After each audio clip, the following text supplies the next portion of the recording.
Jemaat Tuhan Shalom, doa kami jemaat Tuhan di dalam kemurahan dan anugerah Tuhan, sekalipun sekali lagi mungkin kita menghadapi hari ini dengan perjuangan, dengan pergumulan yang belum berlalu dalam kehidupan kita. Tetapi sekali lagi saya ingin mendorong dan meyakinkan kita bahwa kebaikan Tuhan, anugerah Tuhan tetap ada di dalam kehidupan Bapak Ibu serta saudara semua. Kita akan melanjutkan renungan kita di pagi hari ini, melanjutkan apa yang sudah kita mulai beberapa hari yang lalu, yaitu bagaimana kita menghadapi situasi sulit atau bagaimana kita menghadapi krisis. Yang pertama kemarin kita harus menghadapi krisis dengan bersama-sama.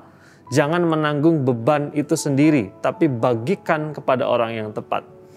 Nah, mungkin pertanyaan yang muncul dari perenungan di beberapa hari yang lalu adalah bagaimana caranya kita bisa menemukan orang yang tepat ketika kita menghadapi situasi yang sulit, ketika kita mau berbagi beban kita. Firman Tuhan yang akan kita renungkan masih teks yang sama. Izinkan saya membaca ayat yang ke-13 dan ayat yang ke-14 yang kemarin saya sempat lompati. Ayat 13 berkata seperti ini. Setelah mereka tiba di kota, naiklah mereka ke ruang atas tempat mereka menumpang. Mereka itu ialah Petrus dan Yohanes, Yakobus dan Andreas, Filipus dan Thomas, Bartolomeus dan Matius, Yakobus bin Alfeus dan Simon orang Zelot dan Yudas bin Yakobus. Mereka semua bertekun dengan sehati dalam doa bersama-sama dengan beberapa perempuan serta Maria ibu Yesus dan dengan saudara-saudara Yesus. Mereka menghadapi krisis itu dengan bersama-sama. Tidak menanggung beban mereka sendiri. Tapi bagaimana menemukan orang yang tepat? Yang pertama adalah mereka menemukan orang yang tepat diukur dari kesamaan latar belakang.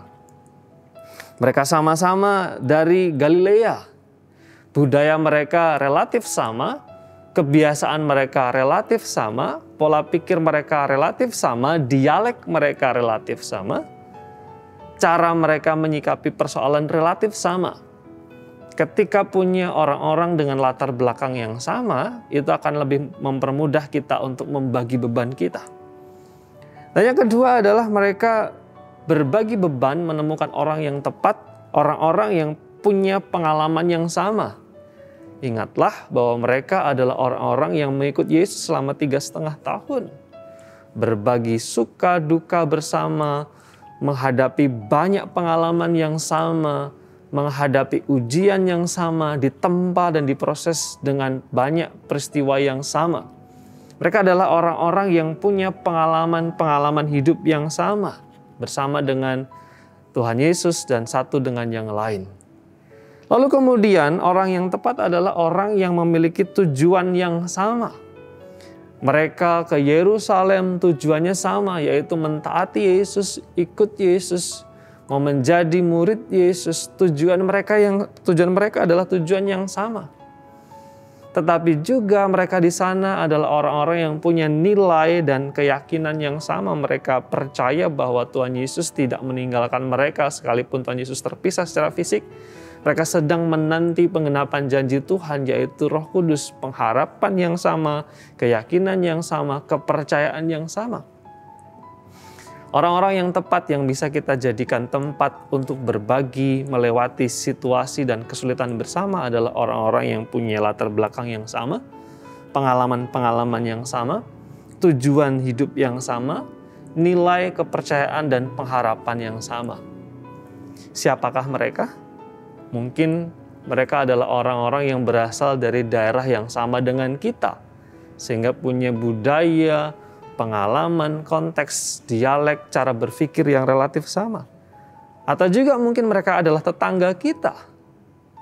Mereka juga mungkin adalah kerabat kita. Dan jangan lupa, mereka juga bisa jadi saudara seiman kita. Orang-orang yang percaya kepada Yesus Kristus sama-sama punya nilai dan keimanan yang sama. Tetapi tentu saja yang tidak boleh dilupakan ketika menghadapi krisis adalah keluarga kita harus menjadi orang yang kita ajak untuk berdiskusi, berbicara, berbagi beban. Jangan sampai suami punya persoalan, istri tidak tahu atau sebaliknya. Jangan sampai anak punya persoalan, orang tua tidak tahu atau sebaliknya. hadapi situasi sulit bersama-sama dengan orang-orang yang tepat. Niscaya kita akan lebih mampu, kita akan lebih kuat, kita akan lebih bisa menghadapi persoalan yang Tuhan izinkan kita hadapi. Kiranya firman Tuhan ini menguatkan kita dan menolong kita menghadapi setiap persoalan krisis yang Tuhan izinkan dalam kehidupan kita. Kalau Bapak Ibu diberkati, boleh memberikan komentar, like, atau mungkin share video ini supaya lebih banyak orang diberkati. Kita berdoa. Bapa di surga, terima kasih kami mengucap syukur untuk pagi hari ini. Kiranya firman-Mu menguatkan kami, menolong kami ketika dalam situasi yang tidak mudah. Kami bersyukur karena Tuhan mengizinkan kami di tengah-tengah komunitas. Baik orang-orang dari latar belakang yang sama, tetangga kami, gereja, jemaat, bahkan keluarga kami. Terima kasih untuk orang-orang yang Tuhan tempatkan di sekitar kami. Berkati jemaat Tuhan di sepanjang hari ini. Dalam nama Yesus kami berdoa. Amin.